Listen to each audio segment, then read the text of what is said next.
आदरणीय दर्शकबिन, आज चाहिँ हाम्रो एकजना एकदम साह्रै नै राम्री के अरे हेर्दा पनि हेरिरहँ होइन आमालाई मेरो च्यानलमा स्वागत गर्न चाहन्छु। स्वागत छ हजुरलाई आमा।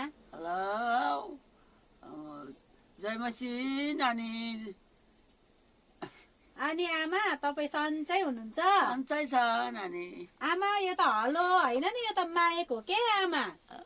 माया हो म नजाने र यो त फोन होइन नि आमा, यो माइक हो। तपाईँलाई मैले स्वागत गरेको, स्वागत गर्दा नमस्ते भन्नुपर्छ है आमा। नमस्ते, धन्यवाद। परमेश्वरले आशीष दिउन्, धन्यवाद। अनि आमा तपाईँले यो बाटाभरि साग राख्नु भएको छ, बयममा पनि हाल्नु भएछ होइन आमा? हजुर। अनि यो साग चाहिँ तपाईँले कस्तो किनेर ल्याएर तपाईँले यो के भन्छ अरे यसलाई आमा, यसको नाम? रायोको साग होइन, रायोको साग त हो कि, तर यसलाई के गर्नु लाग्नु भएको तपाईँले? गुन्द्रुक हाल्नु लाग्यो, गुन्द्रुक। ए गुन्द्रुक हाल्न लाग्नु भएको? मिठो हुन्छ जाडोमा खाना।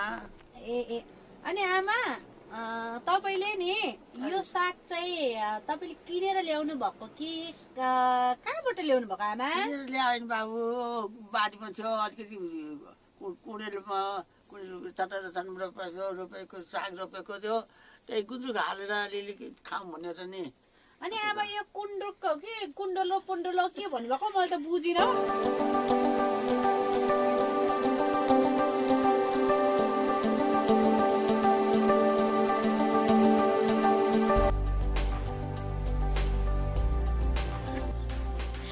हाम्रो आमा साह्रै मजाले हाँस्नु भयो। दर्शकबिन तपाईँहरूले हाम्रो आमाको लागि एकदमै धेरै लाइक कमेन्ट सेयर गरिदिनु होला। यो भिडियो पुरासम्म पुरा भन्दा एकदमै पुरा हेरिदिनु होला है। हाम्रो आमा चाहिँ एकदमै हँसिलो हुनुहुन्छ। अनि आमा तपाईँले गुन्डुन पुन्डुन के हो रसनतिर भन्नुभएको थियो, मैले बुझिनँ क्या यो चाहिँ।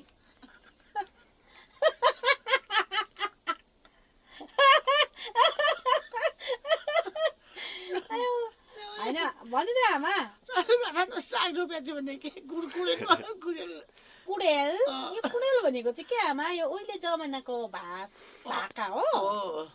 कुडेल भनेको चाहिँ हाम्रो त यतातिर चाहिँ के भन्छ भने अब अहिलेको जमानामा चाहिँ सागबारी अनि यो कुडेल भन्छ क्या पहिले जमाना। ए पहिला कुडेल भन्थ्यो। ए हामीले चाहिँ रसन भन्छौँ, रसन बारी कि कोही दादी हामी चाहिँ भन्छौँ त्यस्तो क्या। भनेको सागबारी नै हो, सागबारी साग हो, किनेर ल्याएको होइन, बारीकै हो। गुन्द्रुक हालौँ भनेर नेपाली दाजुभाइ दिदीबहिनीलाई चाहिँ मिठो स्वादिलो हुन्छ, हेर्नु सबैजनाले खानु चाख्नु विचार गर्नु भनेको हो नि। ए आमा, अनि तपाईँले यो गुन्द्रुक त रौशनबारीमा रोप्नु भएछ, साह्रै नै राम्रो रहेछ होइन? एकदमै हुन त के अरे देश विदेशमा बस्नुहुने सबै नेपाली छोराछोरीहरूको लागि चाहिँ साह्रै नै मिठो गुन्द्रुक बनाउँदै हुनुहुँदो रहेछ आमा तपाईँले होइन? तपाईँलाई धेरै धेरै धन्यवाद। यसरी नै मिठो मिठो गुन्द्रुक खुवाउनु होला होइन? अनि आमा यो गुन्द्रुक बनाउनको लागि चाहिँ के हाल्नुपर्छ? के हाल्नु, पिठो अलि हालेर मोल्ने हो, सुकाउने हो, पखाल्ने हो, पखालेर त्यहाँ अनि पिठो हाल्ने मोल्ने हो, मोलेर गुन्द्रुक हाल्ने हो। ए पहिला सुरु चाहिँ सुकाउनु पर्छ हो घाममा? सुकाउनु पर्छ। ए कति दिन सुकाउनु पर्छ नि आमा? 2 दिन सुकाउने। ए 2 दिन सुकाउने? ए अनि 2 दिन सुकाएपछि गुन्द्रुक हुन्छ आमा? हुन्छ, गुन्द्रुक हुन्छ। अनि त्यसपछि के गर्ने? पानीले पखालेर पखाल्ने, गुन्द्रुक हाल्ने, अनि मिठो हुन्छ झिक्ने।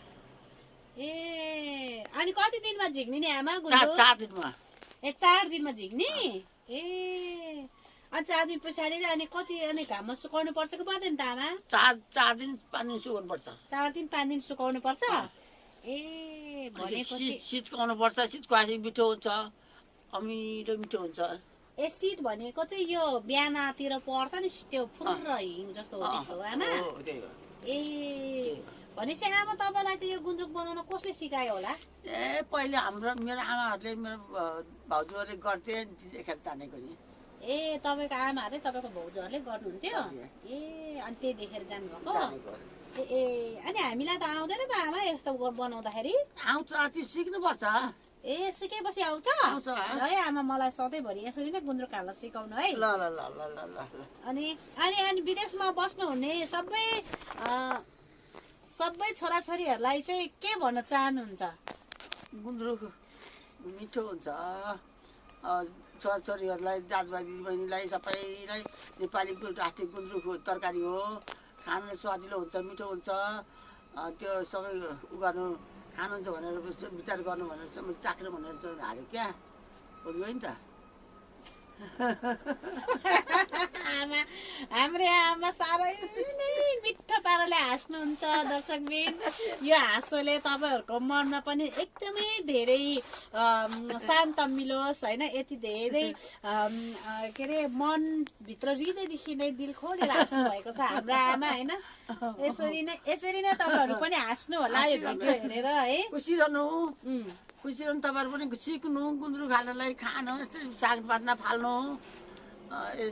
साग खानु तरकारी खानु ल्याए पनि साग अलिकति पनि गुन्द्रुक हाल्नुहोस् खानु। नेपाली चाहिँ राष्ट्रिय गुन्द्रुक तरकारी हो, खानुपर्छ है दिदीभाइ दाजुभाइहरू। ल है ल दर्शकबिनहरू तपाईँले हेर्नुभयो होला आमाले के भन्दै हुनुहुन्छ। तपाईँहरूले साग यतिकै सुकाएर नफाल्नु होला, कुहाएर नफाल्नु होला। यसरी नै गुन्द्रुक बनाएर राख्नुभयो भने तपाईँहरूले पनि यसरी नै जुन बर्खा मासमा तरकारीको धेरै अभाव हुन्छ त्यतिखेर चाहिँ यो गुन्द्रुक र अनि थोरै आलु मिसाएर खाँदा अति नै मिठो हुन्छ हेर्नुहोस्। त्यसै कारणले सबैलाई सुझाव छ यो आमाको तर्फबाट।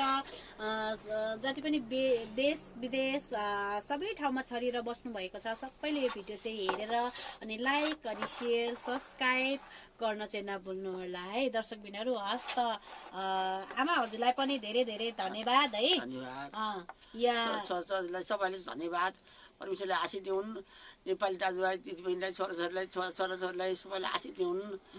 खाएर चाखेर चाहिँ हेरुन्, बनाएर हेरुन्।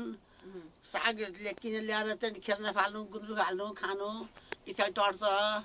ल है त दर्शकबिन सबैजनाले आमाको सुझाव मान्नु होला है त दर्शकबिनहरू। सम्पूर्ण नेपालीहरूले नि आमाको के अरे आमाको आज्ञाकारी मान्नु होला। हस् त हुन्छ, ओके, बाई बाई, सबैलाई धन्यवाद, नमस्ते।